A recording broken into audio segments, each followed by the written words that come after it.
C'était dur. En fait, c'est limite. Tu te dis, ouais, si on t'appelle, on te dit que la semaine d'après, Dorian, il est mort. T'aurais pu croire. C'était impressionnant. Dans mon esprit, c'est Dorian ou rien, ou limite on joue pas. Ce que l'œil voit, ça peut paraître choquant. D'accord, ça c'est une réalité. Mais la vérité est que ceux qui me connaissent, ceux qui me côtoient, et notamment Dorian, ils savent que, tu as vu, moi je suis quelqu'un de très positif. Ça me fait trop mal de voir Dorian dans cette étape-là. Et je me suis dit, non, si mon pote il s'en sort, il faut qu'on puisse s'amuser. Après, j'ai prié à Dieu. Moi-même, j'ai prié. J'ai dit, Seigneur, si tu permets à ce que mon pote il guérisse, je te servirai. C'est quelqu'un, voilà, il a toujours eu cette dimension, si je peux le dire, spirituelle, si je peux le dire comme ça, avec une certaine sensibilité sur ce point-là. Quelqu'un de très impliqué dans ce qu'il fait. Et en général, là, je dirais même l'ami de tout le monde. Hein. C'est pas quelqu'un voilà, qui a pour coutume de se prendre la tête avec les gens. Quelqu'un d'assez équilibré. Et, si je peux, en tout cas, vraiment mettre en exergue un point, c'est la sagesse. C'est quelqu'un qui a toujours été, comme dire, assez sage, avec beaucoup d'humilité, et aussi une capacité d'écoute, hein, dans tous les sens du terme. Et lorsque je l'ai vu, moi, avancer dans sa foi, j'ai compris en fait où il voulait aller, sans forcément griller des étapes, sans forcément être appelé X ou Y. Aujourd'hui, je pense que pour ceux qui le connaissent, ils le connaissent en tant que frère, ils le voient en tant que frère, et peut-être même que une appellation, un titre, peut-être que c'est pas son désir présent, ça viendra peut-être, mais ce qu'il est aujourd'hui, c'est ce qu'il a voulu être. Pour moi, le voir servir Dieu, c'est comme une suite logique. Je pense qu'il a saisi l'opportunité que Dieu lui a accordée. Il a saisi le bonus que Dieu lui a accordé, vous voyez. Il est passé dans une situation difficile. Je ne sais pas si au-dedans de lui, même avant la maladie, il savait que peut-être tôt ou tard, il allait s'aligner. Je ne sais pas. Mais pour moi, voilà, c'est comme une suite logique. Il a saisi cette opportunité et c'est glorieux. Car il n'est plus ici question de moi, mais bel et bien des nations. Bienvenue sur ce podcast. Bien plus qu'un témoignage, c'est un héritage. Rav Coates.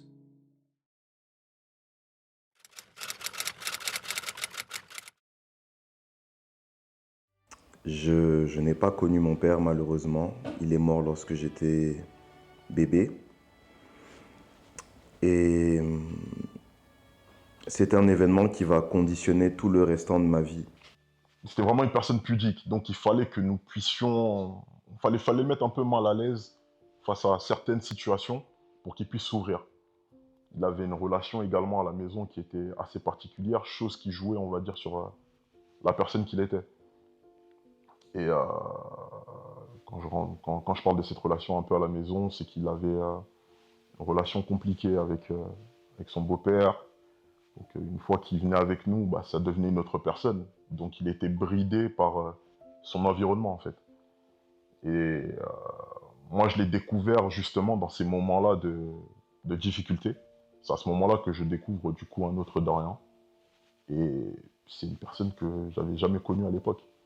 Donc on va dire que c'est la difficulté qui m'a permis de découvrir qui était vraiment mon pote. Mon adolescence, c'est une adolescence assez simple. J'étais un jeune homme, un jeune garçon assez réservé, assez introverti, entre guillemets. Je ne sais pas si je pourrais dire introverti, je dirais plutôt pudique. Pudique, et surtout qu'il y avait des réalités que je vivais parfois à la maison qui me rendaient très mystérieux. Alors, lorsque je suis arrivé à un certain âge où, par rapport à la musique, j'ai réussi à atteindre une certaine notoriété, j'ai créé un personnage. J'ai créé un personnage qui allait être un personnage mystérieux, un personnage sombre, un personnage qu'on ne saurait pas cerner simplement parce que le véritable Dorian qui était à l'intérieur était un jeune garçon qui ne savait pas forcément mettre de mots sur les réalités qu'il vivait au quotidien. C'est important de s'ouvrir, mais de bien s'ouvrir, de s'ouvrir aux bonnes personnes. Donc, je dirais identifier les personnes vers qui s'ouvrir et puis voir, comme j'ai dit tout à l'heure, les conséquences de ne pas s'ouvrir. C'est passer à côté de beaucoup de choses. Donc, et aujourd'hui, c'est vrai qu'on est dans une société où on est beaucoup sur les apparences, etc. On veut se donner un genre, on veut paraître. Mais en vérité, l'objectif, c'est pas de paraître heureux, de paraître épanoui, c'est de l'être vraiment. Et c'est possible. Mais pour ça, il faut s'ouvrir, il faut, on va dire, donner une chance que ce soit notre environnement ou même s'ouvrir à Dieu, si je puis dire ça comme ça, parce que en échangeant avec lui, il y avait aussi cette ouverture par rapport aux hommes et cette ouverture par rapport à Dieu. Donc il y a tellement de bénéfices par rapport au fait de s'ouvrir. Je ne sais pas ce que je peux dire de plus parce que c'est vrai que chacun a son histoire et chacun se renferme, on va dire, pour différentes raisons. Mais des fois, se renfermer, ça empêche aussi au vrai toi de sortir, de se manifester et du coup d'être une source de bénédiction pour les autres. Donc ne laissons pas les événements de la vie, les circonstances pouvoir étouffer ce que nous sommes vraiment et empêcher au monde de voir la belle personne que nous sommes. La maladie, avec le recul, j'ai eu à comprendre que c'est le résultat simplement d'un agenda que le diable avait contre moi. Dès enfant, mon étoile était combattue, mon étoile était visée et mon étoile était combattue et on cherchait à faire tomber mon étoile, on cherchait à me faire mourir. Alors lorsque, en 2015, je commence à avoir les premiers symptômes de la maladie, j'avais du mal à respirer, j'avais des douleurs dans mon corps, j'arrivais plus à m'alimenter correctement, j'ai eu à faire des rêves. Et dans ces rêves-là, je me retrouvais parfois dans la forêt et une femme assez âgée, hein, pour ne pas dire une vieille dame, une personne vraiment âgée, me poursuivait dans la forêt. Et parfois, elle essayait de me lancer des flèches. Et à la dernière minute, parfois un super-héros me prenait et me retirait de la forêt et partait avec moi. Et je me réveillais. Et je ne comprenais pas en fait pourquoi je vivais ça, pourquoi je rêvais de ça. Et c'est que par après, quelques années plus tard, que j'ai eu à comprendre que il y avait vraiment une espèce de prédestination ou même, comment je dirais ça, il y avait vraiment un agenda par rapport à la maladie. C'est quelque chose qui est arrivé de manière un peu impromptue, hein, de manière soudaine. J'étais bien portant l'année 2015, même l'année 2014. J'ai eu à voyager avec mon grand frère Loïc. La musique, ça allait très bien. J'ai eu à faire beaucoup de tubes en plus entre 2014 et 2015. J'ai eu à participer dans de grands projets. Mais à côté de ça, j'ai été attaqué en fait. Attaqué dans mon corps, je me sentais plus moi-même. Je confie un jour à Pedro en pleine répétition. Je lui dis, franchement, là, je me sens pas bien. En fait, ce qu'il faut savoir, c'est qu'à l'époque, Dorian, c'est lui qui a le permis. Et du coup, pour nos déplacements, on dépendait énormément de lui. Sauf qu'on arrivait à un stade où il avait cette incapacité-là, du coup, à se déplacer. Et j'étais contraint, du coup, de, moi, prendre les devants et aller le chercher. Et c'est quelque chose qui me mettait mal à l'aise dans l'idée où je sentais que justement qu'il y avait quelque chose qui basculait. En fait, il arrivait un jour où je devais justement imprimer des papiers pour la fac, parce que je devais me réinscrire à la fac. Je sens que j'ai du mal à respirer. Je quitte le centre commercial et je sens qu'en fait, si je continue les quelques pas qui suivent et que je quitte vraiment l'environnement du centre commercial, je risque de tomber et personne ne remarquera que je suis tombé. Et donc ça a été mon premier épisode à l'hôpital. On n'a rien trouvé. On a juste trouvé ce qu'on appelle un épanchement, donc de l'eau autour de mon foie. mais ça n'expliquait en rien ce que je ressentais, cette incapacité respiratoire qui commençait à s'installer. Première hospitalisation, bon, on se dit que c'est rien. On se dit que c'est rien, ça va passer, voilà. C'est un petit truc vite fait. Il n'y a rien de concret en soi. Donc on se dit, bon, vu qu'il n'y a rien de concret, il n'y a rien de défini, on ne va pas s'inquiéter. On était jeunes, on aimait la vie, si je puis dire ça comme ça. Donc c'est pas quelque chose comme ça qui allait nous inquiéter, nous empêcher de nous projeter, etc. Donc première impression, on se dit, bon, ça va passer. L'essentiel, c'est d'être là pour lui. Pendant le moment en question, il est sur le lit d'hôpital, mais il n'y a pas vraiment d'inquiétude. Je n'arrive pas à, à exprimer les choses. En fait, je ne veux pas susciter la pitié à cause du fait que je sois orphelin de père et que j'ai l'histoire que j'ai. Donc, je trouve toujours des solutions pour ne pas déranger. Mais là, j'ai tiré la sonnette d'alarme. J'ai tiré la sonnette d'alarme et j'ai vraiment appelé au secours. Et il faut retenir quelque chose, c'est qu'à l'époque, je ne vais plus à l'église, je ne prie plus. Je ne prie plus. Je n'ai plus cette accoutumée ou cette habitude de prier. Donc, c'est à ce moment-là, en fait, que je commence à me rappeler qu'en fait, Dorian, tu as grandi à l'église. Alors avec Dorian, on se connaît depuis petit. On s'est rencontrés dans le cadre de l'église. À l'époque, on était très très jeunes, donc on était ensemble à l'école du dimanche. C'est comme ça qu'on s'est connus, qu'on s'est rapprochés. Et puis après, ce qui nous a permis de tisser les liens, c'est vraiment lorsqu'on a commencé à apprendre la musique ensemble. Donc lui, il apprenait la guitare, moi j'apprenais la basse. Et c'est comme ça qu'au fur et à mesure, on s'est trouvé des points communs. On s'appelait à l'époque les jumeaux, donc lui à la guitare, moi à la basse. Et c'est comme ça qu'on a grandi, qu'on a tissé des liens et développé une relation qui est fraternelle aujourd'hui, c'est comme le sang. Lorsqu'on partait au Canada, soit quand on partait avant, soit quand on partait ensemble, ou soit quand l'un part sans l'autre, eh ben, tant qu'on n'a pas mangé ce plat-là, eh ben, en fait, on n'est pas arrivé au Canada. Tu vois? Ah, t'es bien arrivé? Non, je suis pas encore arrivé. En fait, quand on se dit je suis pas encore arrivé, on sait pourquoi on n'est pas encore arrivé. Parce qu'en fait, on n'a pas encore mangé de poutine. Et une fois que tu as mangé ta poutine, ah là, tu es arrivé au Canada. Et je suis parti au Canada, je suis parti rendre visite à mon oncle, qui est mon papa, que je salue. Et même lui, en fait, en me voyant, il se rend compte que son fils, là, il est mal en point. Et encore une fois, je vais pas bien. Je comptais y aller pour me ressourcer, retrouver le moyen de manger. Surtout un plat qui, au Canada, que j'aime beaucoup, la poutine. C'est la première chose que je mange quand j'arrive au Canada. Je n'ai jamais eu à même entamer cette poutine parce que rien qu'à voir ça, ça me répulsait, ça me donnait envie de vomir. Pour vous dire à quel point j'étais mal en point. Donc en rentrant du Canada, et après cet épisode à l'hôpital, je retourne encore me faire ausculter. Je vais à la Pitié-Salpêtrière, on trouve rien, on me fait des radios des poumons. J'arrive pas à dormir d'un côté, mais on sait pas pourquoi. On ne voit rien en radio. Et je me souviens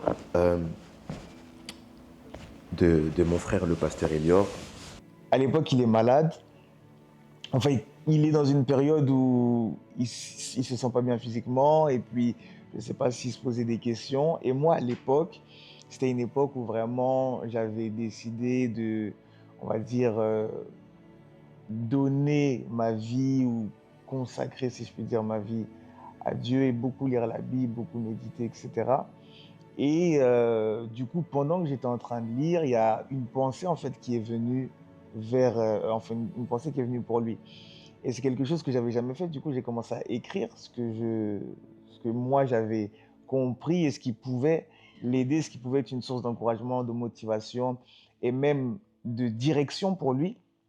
Donc j'ai préparé ça, je l'ai écrit sur une feuille. Je crois même que je l'avais laissé la feuille et tout. Et je suis parti chez lui à l'époque et j'ai pris le temps de lui parler, d'échanger. C'était pas dans mes habitudes. Donc je pense que lui-même, il était un peu troublé. Il a dû se dire qu'est-ce qu'il fait, il joue à quoi, entre guillemets. Mais je suis venu vraiment, c'était une bonne attention, une bonne intention.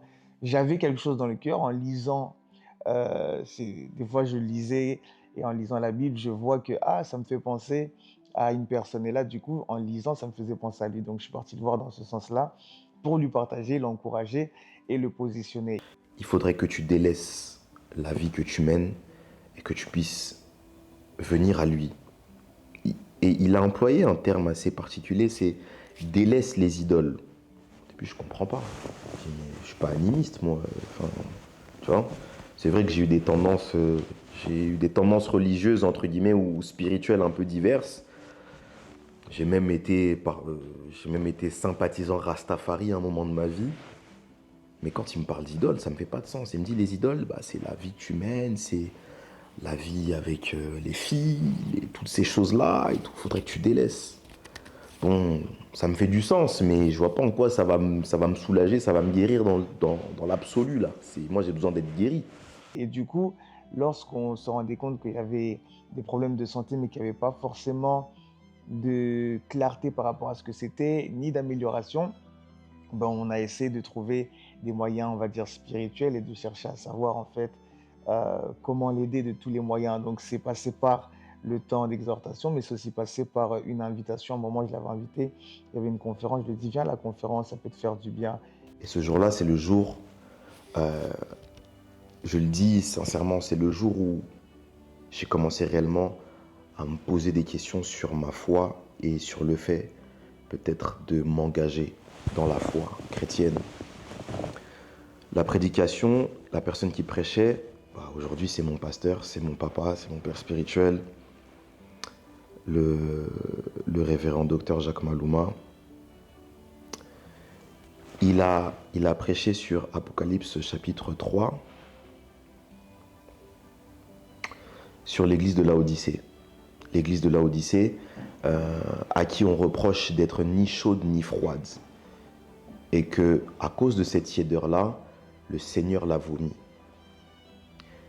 Et vous savez, je le dis souvent en fait par rapport à cet épisode-là, j'ai eu l'impression que la salle au complet s'est éteinte et qu'il restait que 2 spots de lumière. Un spot de lumière éclairant le prédicateur et l'autre m'éclairant moi.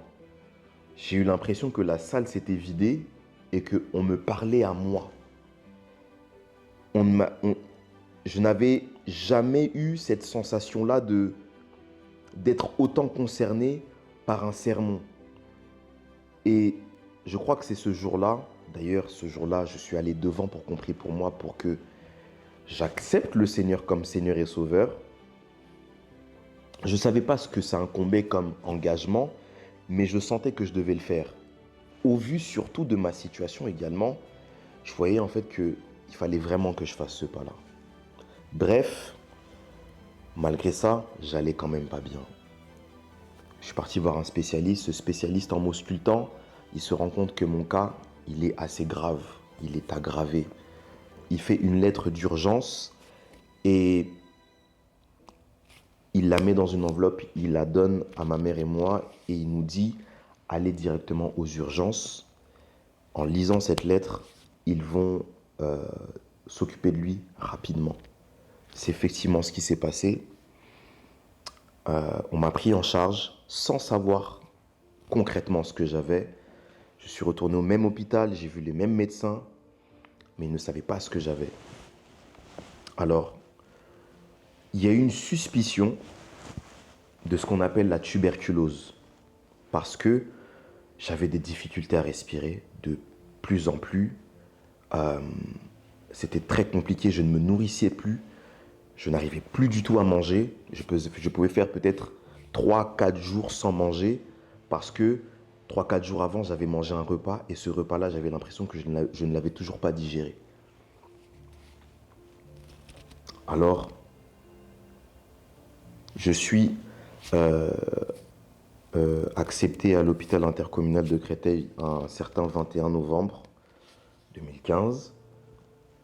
Et c'est là, en fait, que le périple commence, parce que je passe une batterie d'examens sans qu'on sache concrètement ce que j'ai. Et lorsqu'on a la suspicion de la tuberculose, on décide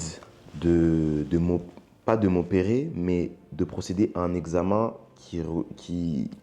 pour lequel on devait recourir à la chirurgie pour ce qu'on appelle une biopsie, pour prendre un élément dans mon organisme, quoi, et que ça puisse partir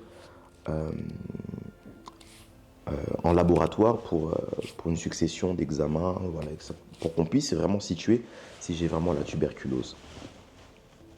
Alors il s'avère que 2 semaines, je pense, se passent, 2 semaines et demie se passent en réalité. Je reçois la visite notamment de mon frère Gianni, qui, je me souviens, me ramène un sac de courses. Et en voyant ce sac, en le voyant me tendre ce sac de courses, je me suis rendu compte de ma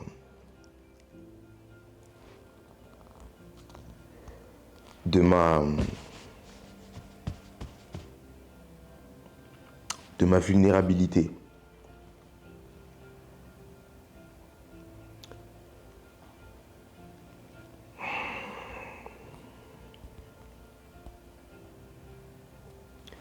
J'étais devenu vulnérable.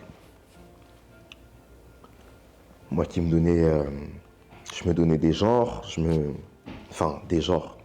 Je m'étais créé un personnage fort, mystérieux, mais là, j'étais dépourvu de toute force et de toute capacité de pouvoir me protéger. Et pour la première fois, je me rendais compte qu'on me tenait la main parce qu'en fait, j'étais dans le mal. Dorian, depuis petit, il a toujours eu ce côté, comme tu as dit, mystérieux ou un peu renfermé d'une certaine manière. C'est de loin, on va dire, ça peut paraître un peu charismatique. On peut se dire, ah ouais, il a une aura, il a quelque chose, il a un truc mystérieux, on veut le percer, on veut le découvrir. C'est vrai que de loin, ça peut avoir cet aspect-là, ou même ça peut être aussi une forme de protection pour éviter certaines choses. Mais quand tu es proche d'une personne, quand une personne est ton frère et que tu décides de pouvoir, que tu décides d'avoir cette attitude-là, et ben finalement, tu te retrouves dans des situations où il y a des gens qui sont là pour toi, qui sont prêts, on va dire, à tout pour toi, mais qui ne peuvent rien faire parce que tu ne leur donnes pas accès. Tu ne t'ouvres pas et du coup, on peut essayer de t'aider, mais on n'arrivera pas à t'aider en fonction de tes besoins parce que tu ne t'ouvres pas et tu caches des choses. Donc, je pense que le fait de se renfermer, c'est vrai que de loin, entre guillemets, ça peut paraître mystérieux ou autre, etc. Ça peut être comme une barrière de protection, mais pour ceux qui sont proches, pour ceux qui aiment vraiment la personne, je pense que c'est quelque chose qui fait plus de mal que de bien. Parce que la personne, du coup, qui se renferme souffre, sans qu'il y ait la personne pour l'aider, alors qu'il y a des gens qui sont là. Mais c'est juste qu'il y a un problème de communication. Donc je pense qu'une personne qui fait ça ne cède pas et empêche même les autres de l'aider. Je suis opéré, je crois que c'est un mercredi, il me semble, si je ne me trompe pas. Je crois que c'était le 9 décembre, quelque chose de comme ça. Et c'est une intervention chirurgicale qui devait faire peut-être 2 heures. Je devais être pris à midi et être libéré à 14 heures. Au final, cette intervention a duré plus de 5 heures. Pourquoi ? Pour la simple et bonne raison que la chirurgienne, lorsqu'elle a décidé de m'inciser et d'ouvrir mon abdomen, elle s'est retrouvée confrontée à mes intestins. En fait, il n'y avait même plus de paroi intestinale. Mes intestins étaient complètement collés en fait à la paroi de mon abdomen. Et elle a utilisé quelques termes que je vais vous donner ici lorsqu'elle en a parlé à mes proches après l'intervention. Elle a dit, lorsque j'ai ouvert l'abdomen de M. Miezi, son appareil intestinal, en tout cas tous ses organes étaient gelés. Il n'y avait plus de flux, tout était gelé. J'ai dû rafistoler M. Miezi. J'ai dû faire certaines choses pour le rafistoler et ce qu'on devait faire de base, on ne l'a pas fait. Et si M. Miezi avait fait 2 semaines de plus, peut-être dans cet état-là, il serait certainement mort. la vie ne dépend pas de nous, de notre propre chef. On ne décide pas de ce que l'on va faire aujourd'hui et voire même demain. On peut avoir des projets, on peut avoir des aspirations que dans 5 ans, dans 5 mois, dans 5 semaines, dans 5 jours, je ferai telle ou telle chose, mais on n'a aucune garantie qu'on va véritablement le faire. Quand on m'a partagé cette chose-là, cette information-là, j'ai compris que j'étais passé à quelques centimètres de la mort. Et que si j'étais encore en vie aujourd'hui, c'est parce que quelqu'un l'avait décidé. Et cette personne-là, ou en tout cas cet individu-là, ou cette intervention-là n'est pas de mon ressort. Elle est tout simplement de Dieu. Alors, après cette intervention-là, il y avait des nuits à l'hôpital où je me réveillais en plein milieu de la nuit. Et des fois, je pleurais. Des fois, je priais. J'envoyais parfois des messages à mon frère Elior, qui m'a beaucoup envoyé de chansons. Beaucoup de chansons. J'en retiens une aujourd'hui. Parce qu'au final, la personne qui a chanté cette chanson, en tout cas cette cover-là, je l'ai rencontrée quelques années après. Et la chanson, elle faisait Prends-moi, prends-moi, je veux y aller.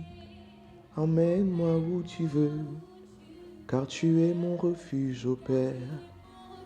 Et quand j'écoutais cette chanson-là, je me rendais compte encore une fois de ma vulnérabilité. Oh my God. Et j'ai fait une promesse au Seigneur. Dans ma situation catastrophique ou misérable, je dis Seigneur, je dis une première chose, je dis Seigneur, souviens-toi de moi et souviens-toi que je jouais pour toi à l'église. J'ai appris la guitare à l'église et j'ai joué pour toi. Seigneur, souviens-toi de moi.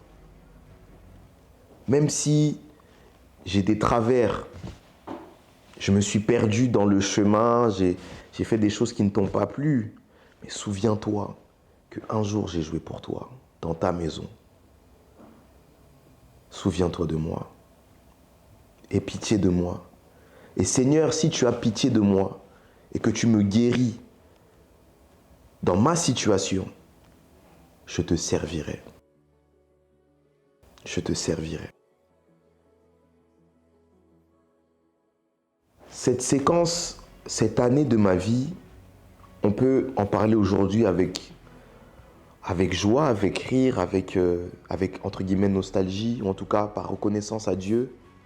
Mais c'était un moment compliqué, un moment dans lequel j'avais beaucoup de travail également à faire, par rapport surtout en fait à tous ces tabous, toutes ces choses que je gardais en moi. J'étais quelqu'un de très rancunier. À cause de ce que j'ai vécu dans mon adolescence et même dans la transition de mon enfance à mon adolescence, à la maison parfois, j'ai développé une grande rancune. Le fait de garder quelqu'un dans son cœur, je pense que ça fait plus de mal à la personne qui garde dans son cœur que la personne qui est gardée dans le cœur de l'autre. C'est-à-dire qu'une personne peut continuer à faire sa vie. Toi, tu es là, tu gardes de la rancœur, de l'amertume vis-à-vis de la personne, alors que la personne peut vivre sa meilleure vie et ça t'handicape plus toi que l'autre personne. Donc en fait, garder une personne dans son cœur, avoir de la rancune, c'est marcher avec un poids qui peut être ôté sur base de sa propre volonté. Donc c'est s'affliger un poids et du coup, tu t'affliges un poids, ça t'alourdit, ça ronge ton âme. Moindre chose que la personne fait, tu le prends à cœur alors que la personne des fois fait un peu exprès ou autre. Donc c'est se compliquer la vie pour rien. C'est ce que je peux dire d'un point de vue de l'âme. D'un point de vue peut-être spirituel, je dirais que ça peut fermer des portes et ça peut nous empêcher d'avancer dans beaucoup de domaines. de notre vie. Je me souviens de mon frère Elior qui me rend visite euh, à l'hôpital. C'était un jour également auquel Pedro ainsi que Jamie, que je rencontre à cette époque-là pour la première fois, viennent me rendre visite. C'était un moment jovial. Les garçons se taquinaient. Pedro, ça faisait un moment qu'il n'avait pas revu Dorian. Dorian, ça faisait un moment aussi qu'il était tout seul à l'hôpital. Donc, je pense que ça a été un moment vraiment où ils ont pu échanger, être heureux comme si de rien n'était. C'était un instant où on avait eu à oublier en fait l'endroit où on était, la maladie de Dorian. Et honnêtement, c'était super bien. Voilà, j'ai pu vivre leur relation en vrai.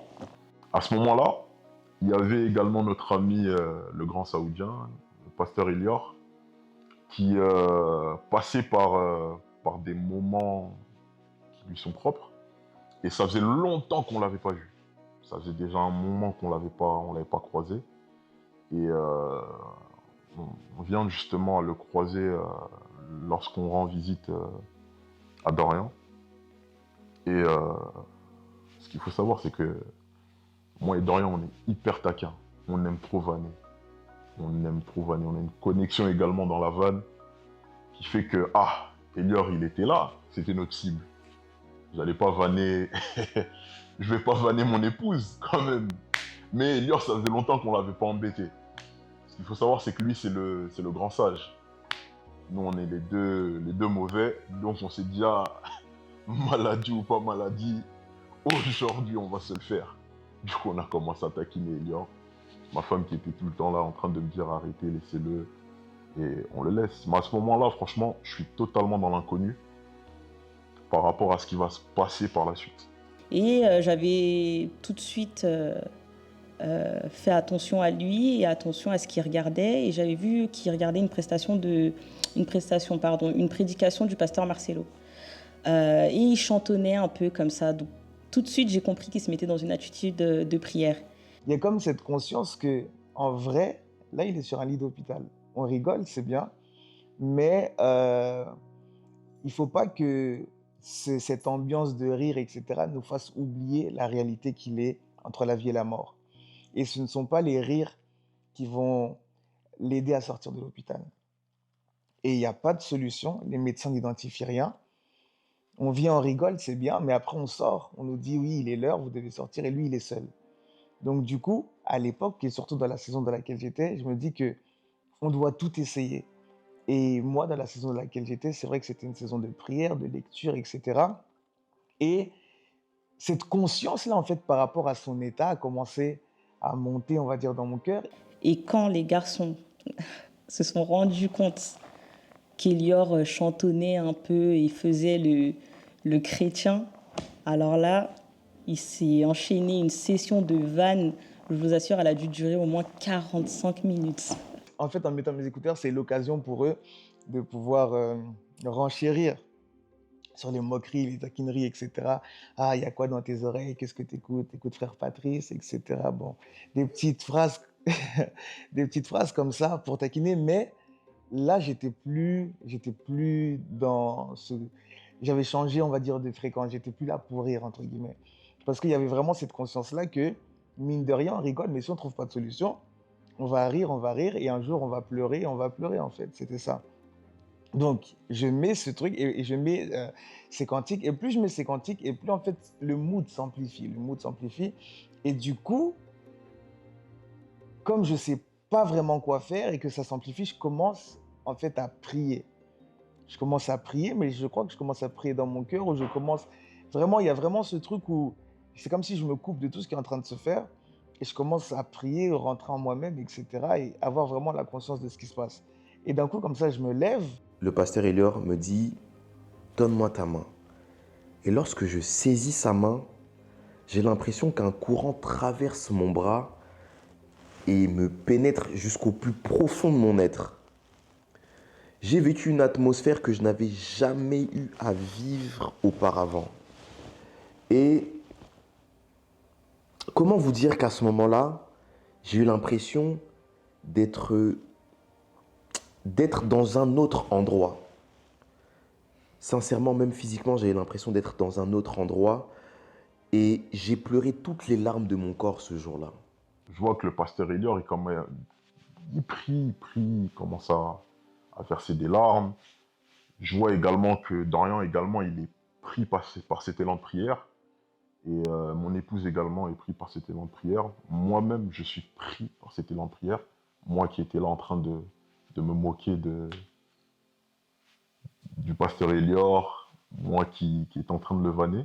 Et moi-même, en fait, je me mets à pleurer. Et j'avais rarement ressenti justement ce que j'ai ressenti dans cette chambre à ce moment-là. Je trouvais ça assez spécial. Et franchement, ça m'a fait du bien. Moi, en fait, je regardais pas trop ce qui se passait parce que, pas que j'avais honte, mais c'était quelque chose qu'on ne faisait jamais entre frères. Et du coup, même, je crois, quand je lui tenais la main, je crois que je le regardais même pas, etc. Donc, je regardais même pas ce qui se passait. Et donc, du coup, il y a eu ce moment de prière. Et quand il y a eu ce moment de prière, donc il y a eu ce moment où, entre guillemets, tout le monde s'est lâché. Il y avait vraiment quelque chose de surnaturel qui s'est passé. Et paf, à la fin du moment de prière, j'ouvre mes yeux, je regarde et je vois qu'il y a Pedro qui est à genoux d'un côté, il y a Jenny aussi qui est en train de prier, etc. Il y a Dorian aussi qui est allongé, etc. Et en fait, la grande question, c'est qu'est-ce qui s'est passé? On ne sait pas vraiment ce qui s'est passé, mais on sait qu'il s'est passé quelque chose. J'ai eu à le dire à Dorian quelques années plus tard, des mots, des phrases qu'il avait eu à dire lors de sa prière à Dieu, parce que clairement, il pleurait à Dieu au sens littéral du mot, il pleurait à Dieu. Et je me souviens, il avait dit, Seigneur, Seigneur, descends de ton trône. Et franchement, quand j'y pense, ça m'émeut. Parce qu'à ce moment-là, c'était vraiment critique. Il était clairement en train de mourir. J'ai dit à Dieu, Seigneur, descends de ton trône, interviens dans ma situation. Vois les personnes qui se rient de moi dans le secret, dans les ténèbres, et qui attendent que je meure. Seigneur, interviens. Interviens, Seigneur.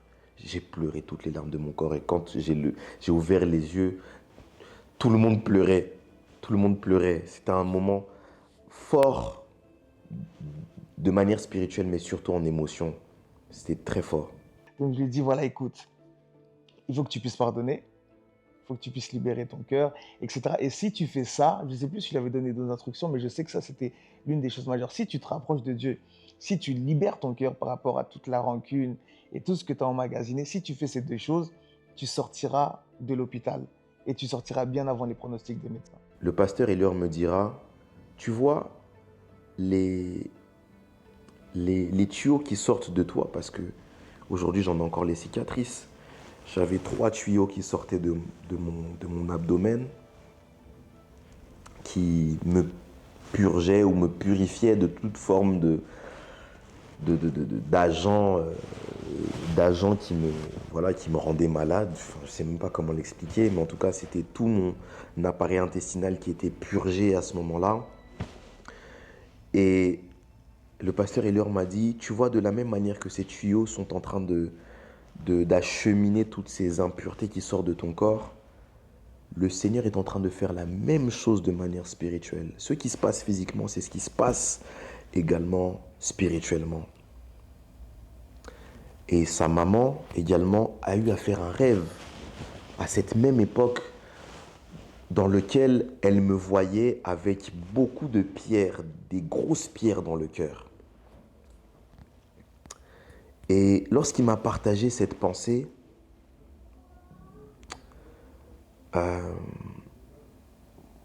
il m'a dit, il faut que tu te décharges de tous les poids que tu as dans ton cœur.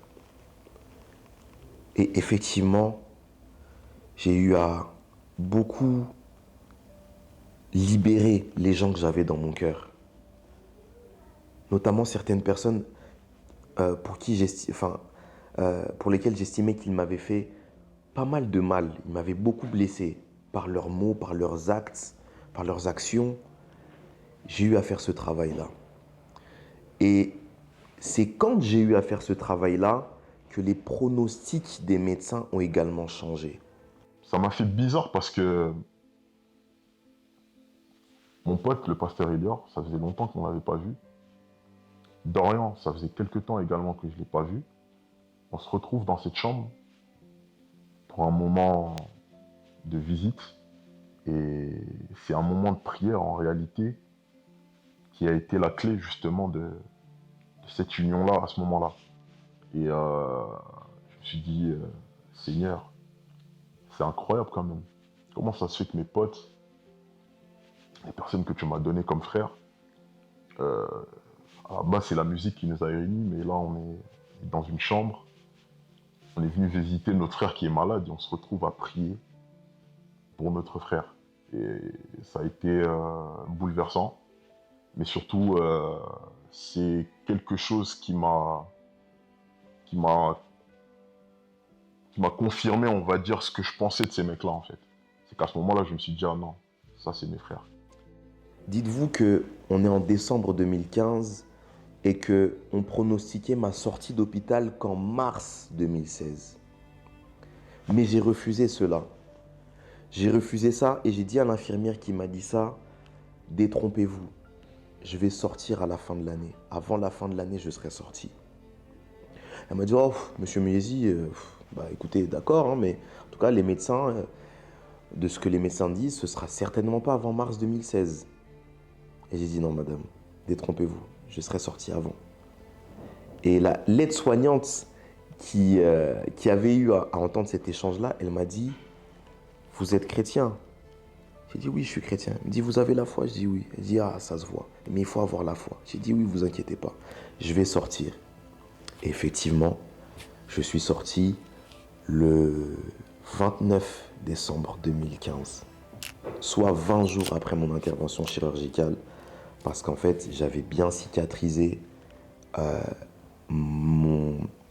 ma respiration était meilleure, les épanchements que j'avais, les épanchements que j'avais dans les poumons, donc l'eau que j'avais autour des poumons commençait à se résorber, donc il n'y avait plus aucune raison que je reste à l'hôpital. Et par la grâce de Dieu, je suis sorti le 29 décembre.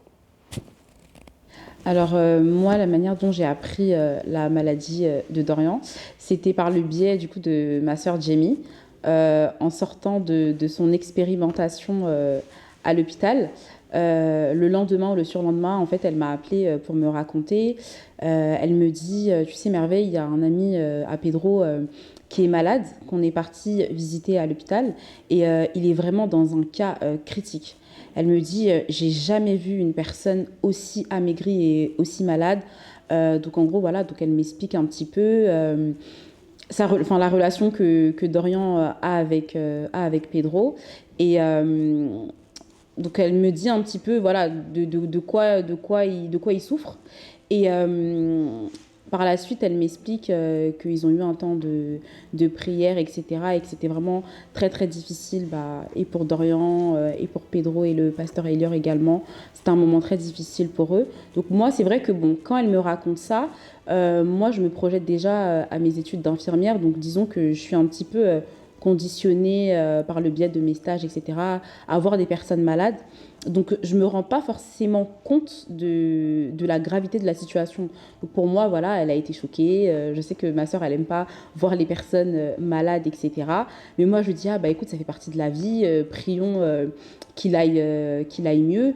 Mais je ne me rends pas forcément compte de la situation. Je n'arrive pas forcément non plus à visualiser, bien qu'elle me décrit très bien le fait que ce soit un homme qui est grand et qu'il était vraiment squelettique. Mais vraiment, moi, je ne réalise pas, en fait, la situation. À ma sortie de l'hôpital, j'ai un peu oublié. Dans l'euphorie de la sortie, voilà, les amis, les frères, etc., sont contents. Donc tu reprends un peu ta vie. Je sais que je retourne en studio, etc. J'étais sorti même avec un bout de tuyau de l'hôpital. Je suis allé au studio comme ça, enfin bref. Quand mon pote il est sorti, j'ai dit Master, tu vois là comme t'es sorti, il faut qu'on puisse s'amuser. C'est-à-dire que chaque samedi, on sortait, on s'amusait. Tellement on s'amusait, on rentrait chez nous à 4h, 5h, 6h, avec une musique en particulier qu'on aime beaucoup. Bon, je pense que Dorian aujourd'hui a d'autres positions, mais je pense qu'il voit de quelle musique je parle. Et ça nous faisait du bien. Moi, ça me faisait énormément de bien de voir justement que Dorian, bah, il allait beaucoup mieux. J'étais invité par une amie à une réunion de jeunesse, une réunion de jeunes. Et donc j'y vais. Et dans cette réunion, je vois, je vois une jeune fille. Mais quand je dis une jeune fille, c'est pas genre une jeune fille de mon âge. Elle est bien plus jeune que moi. C'est une ado qui tient le micro et qui parle avec une autorité, avec un charisme que tu ne retrouves pas chez une jeune fille de son âge. Je sais même pas, elle était même pas majeure encore à cette époque-là. Enfin, je sais plus. Bref. Et elle parle du fils prodigue. Luc 15, verset 20. Encore une fois, ça c'est la deuxième prédication qui, pour moi, encore une fois, j'ai l'impression que les spots s'éteignent et qu'il ne reste plus que le prédicateur et moi-même. Cette prédicatrice, c'est le pasteur Grace Amy Coutinho, pour qui j'aimerais exprimer beaucoup de gratitude et de reconnaissance. Je m'étais toujours promis que le jour où je témoignerais à grande échelle, que je mentionnerais son nom et que je reconnaîtrais la grâce authentique qu'il y a sur sa vie. Parce que c'est la première personne qui a su mettre un nom sur mon appel. Je crois qu'elle sollicite Dorian et en fait, elle prophétise sur sa vie. Et moi, j'étais là, témoin. C'est-à-dire que s'il y a des personnes qui doutent un jour de ce que mon frère deviendra, moi-même, j'étais là, je pourrais témoigner. Elle lui dit justement, j'extrapole un peu, mais elle lui dit que tu seras un prophète des nations. C'est-à-dire que moi-même, quand elle dit ça, je la regarde en mode sérieuse, elle. Et toutes les choses que je vois s'accomplir aujourd'hui, le peu de choses que je vois s'accomplir aujourd'hui sur ma vie, elle en avait parlé il y a 10 ans, presque 10 ans. Donc, je tenais à lui placer ce petit shout-out. Bref, sa prédication m'a énormément touché. Et même l'instant de prière, et je me retrouve à tomber. Je me dis, hé Dorian, permettez-moi de le dire comme ça. Je me dis, hé Dorian, t'es un prêtre comme ça et tout, regarde-toi. Excusez-moi, c'est une petite fille comme ça qui va venir te faire tomber. Mais j'ai pas résisté parce que c'était pas elle. C'était Dieu, je pense, et son esprit au travers d'elle qui travaillait en moi.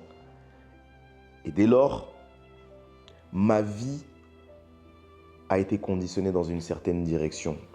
Je ne me suis pas complètement rangé directement, pour être sincère avec vous, mais ça, je pense que ce sera l'objet d'une autre discussion, d'une autre conversation.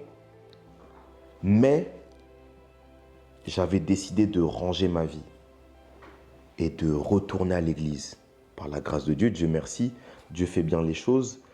Un mois après, l'église dans laquelle j'œuvre et je sers aujourd'hui, Parole de Grâce Paris, s'est ouverte ici en France, donc à Paris, et j'ai commencé à y aller petit à petit. Des fois, je fuyais, des fois, je revenais. C'était parfois mes parents, les parents du pasteur Elior, qui m'appelaient le dimanche après l'église pour me dire « C'est comment? Pourquoi t'es pas venu ?» Des fois, même la maman du pasteur Elior m'appelait. Elle m'appelait le matin même pour me réveiller, me dire « Viens à l'église ». Et c'est comme ça. Et petit à petit, j'y allais de plus en plus régulièrement. Et c'est là que j'ai commencé une véritable vie avec le Seigneur Jésus-Christ. Je suis très heureuse pour lui, je suis très heureuse de le voir comme ça. J'ai par la suite assisté en fait à sa conversion, à toutes ses premières fois avec Dieu. J'ai la grâce de dire que j'ai été là et je l'ai vu évoluer et je le vois encore évoluer aujourd'hui. Donc c'est un très grand homme de Dieu déjà aujourd'hui, alors je ne sais pas ce que ce sera demain.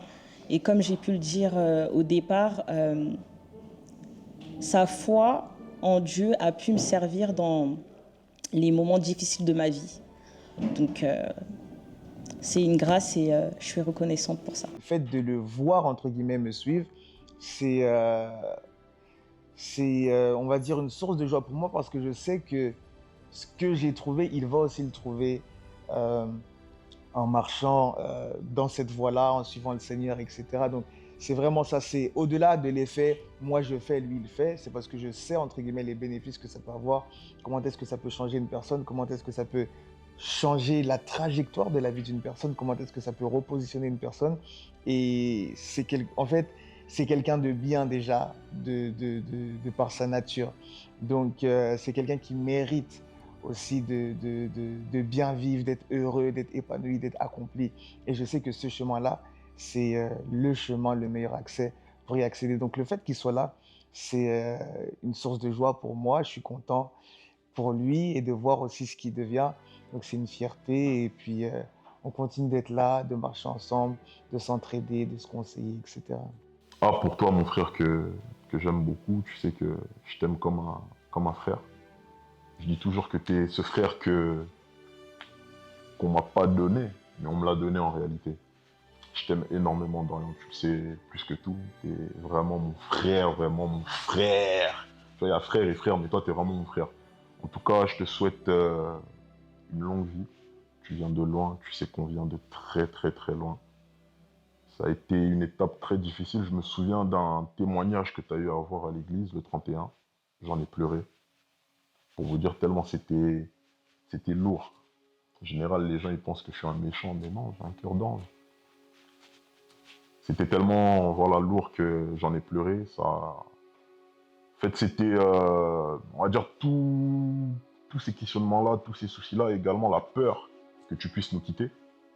Tu vois, la peur que tu puisses nous quitter, justement, qui sortait justement ce jour-là. Et je pourrais jamais oublier justement ces moments-là. Ces moments où on a souffert, ces moments où on a prié également, ces moments-là où Dieu a permis justement que aujourd'hui on en arrive là. Donc un gros bisou à toi mon frère. Pour terminer, je ne sais pas si je lui ai déjà dit, je pense que je lui ai déjà dit que je l'aime en fait. Franchement, c'est la meilleure chose c'est l'une des meilleures choses qui me soit arrivée de l'avoir rencontré. Je bénis Dieu pour la personne qu'il est dans ma vie. Honnêtement, aujourd'hui c'est l'oncle, c'est le père même aussi de ma fille. Je rends grâce à Dieu aussi de m'avoir mise sur le chemin de son meilleur ami, qui est mon mari aujourd'hui, parce que sinon je ne l'aurais jamais rencontré. Et voilà, je t'aime Dorian. N'oublie pas de là où Dieu t'a pris. Ne l'oublie jamais. Et sache que voilà, derrière toi, même si plus tard peut-être que tu seras, je sais pas, en Asie, comme on aime bien dire, ou dans les quatre coins du monde, n'oublie pas que voilà, il y a des personnes qui t'aiment, dont moi, et qui seront toujours, même dans tes idées les plus farfelues, parce que tu en as, qui seront toujours derrière toi. Voilà. Un mot à retenir, vivre. Vivre. Vivre, et après, dans vivre, il y aura tout plein de débouchés, tu vois. Il y a le fait de vivre en profitant de la vie parce qu'on ne sait pas de quoi demain sera fait. C'est ce que je veux dire. Lorsque tu te retrouves sur ton lit d'hôpital, dans l'état dans lequel il était, si lui n'y croyait pas, si lui n'avait pas placé son espoir, sa foi, sa pensée dans cette chose-là qui allait le faire rester en vie, ben aujourd'hui il ne serait pas là, tu vois. Et un message pour toutes les personnes qui nous regardent. Peu importe vos pensées, vos convictions, ce en quoi vous croyez ou ce en quoi vous ne croyez pas, vivez en prenant conscience que toi qui es derrière la caméra, toi qui es à côté de moi, on doit vivre en harmonie et être présent les uns pour les autres, parce qu'une fois que une fois que la page de la vie se tourne, c'est que des regrets. Et je pense qu'il n'y a rien de pire au monde que de vivre avec des regrets. Donc, très chers amis, très chère famille, vivez. Et un dernier mot, il le sait, vous le savez, je l'aime beaucoup. Je l'aime beaucoup, beaucoup, beaucoup. Je lui souhaite que du bon. Et à vous aussi, je vous souhaite que du bon. On est ensemble. The voice bless you. Aujourd'hui, je suis sa femme et c'est vrai que ce qui m'a permis en fait de réaliser que véritablement Dorian est passé par le couloir de la mort, c'est le jour où j'ai vu en fait les cicatrices qu'il a sur son corps. Parce que voilà, étant dans le milieu médical, la maladie, c'est pas forcément quelque chose qui me fait froid dans le dos, disons. Mais le fait en fait de voir que la personne qu'on aime a des cicatrices, donc des traces quoi, de son passage, etc. Sur le moment, disons que ça a été mon premier électrochoc. Et après, avec Dorian, j'échange beaucoup sur mon travail et tout. Quand je suis au travail, des fois, je lui montre du matériel. Et c'est une personne, en fait, je trouvais qu'il avait énormément de connaissances, en fait, du milieu médical. Et petit à petit, il me dit, ah bah tu vois, ce redon-là, c'est ce qu'on m'avait mis, etc. Et c'est là, en fait, que je me dis, mais donc, quand tu étais hospitalisé, tu avais telle poche, telle chose, tu avais tel médicament et tout. Et c'est vraiment ça qui m'a permis, en fait, comme en fait de me redéfinir en fait la scène. Et je me suis dit, ah oui, c'est vraiment, il est vraiment passé dans le couloir de la mort. Et aujourd'hui, au quotidien, ça impacte toujours, je peux dire ça comme ça, parce que il fait très attention à tout. Son hygiène de vie, en fait, c'est réglé. Il fait attention à tout. Il a peur d'être malade. Ou même peur en fait de voir une personne malade. Il est très très très empathique envers les personnes qui sont malades et il ne cesse en fait de fortifier les personnes au quotidien lorsqu'ils sont malades, lorsqu'il va visiter des personnes malades. C'est vraiment le fardeau qu'il a aujourd'hui d'aller vers les personnes qui sont dans des situations difficiles, de leur parler de Christ en fait, de dire que Dieu m'a sauvé. Donc, comme Dieu m'a sauvé, il peut également le faire avec toi. Et c'est vraiment un témoignage qu'il porte au quotidien. Et moi, en tant que son épouse, au quotidien aussi, je porte ce témoignage-là avec lui. La guérison de son corps a commencé par la guérison de son cœur.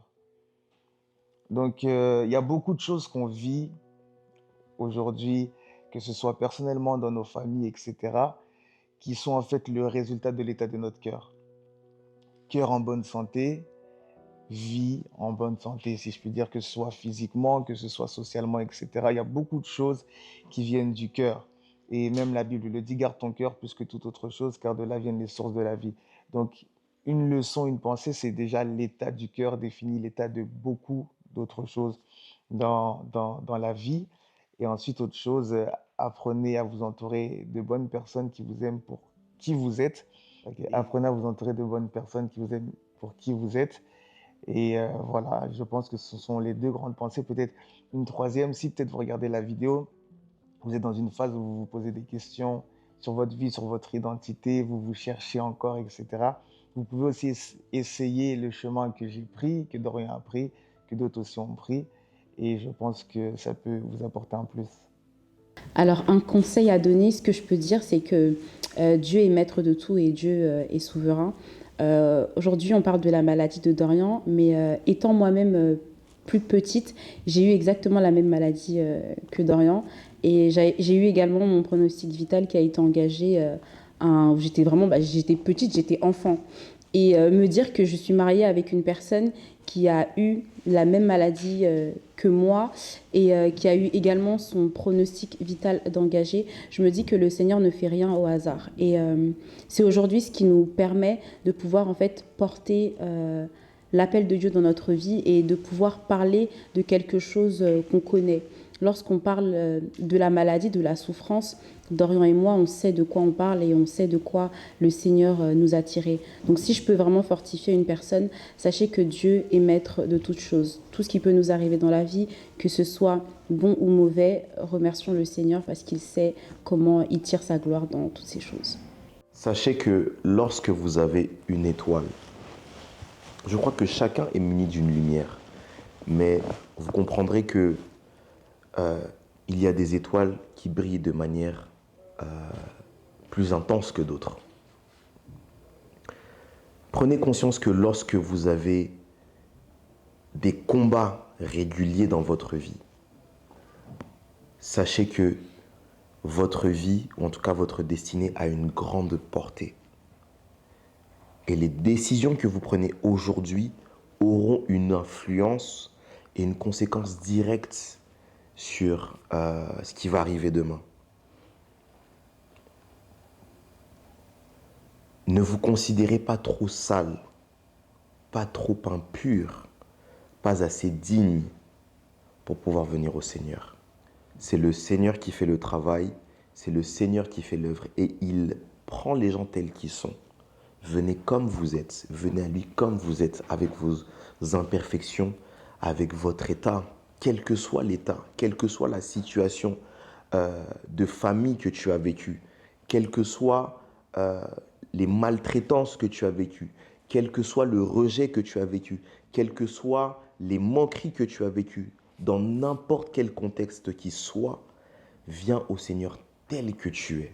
Et c'est lui qui fera le travail de te restaurer, de te régénérer et de te donner l'aspect authentique et originel que tu dois avoir. À côté de ça, je vous aime, je vous porte dans mon cœur et je prie que cet élément, cet audio, cette vidéo vous parvienne jusqu'où vous êtes et qu'il puisse vous faire énormément de sens. C'est mon histoire, c'est l'histoire de mon entourage. Ce n'est pas que mon histoire, mais c'est même votre histoire à vous. Alors, prenez cet élément avec beaucoup de considération et surtout qu'il puisse véritablement vous changer. Que Dieu vous bénisse. C'était votre frère Doran Raphaël. Love you.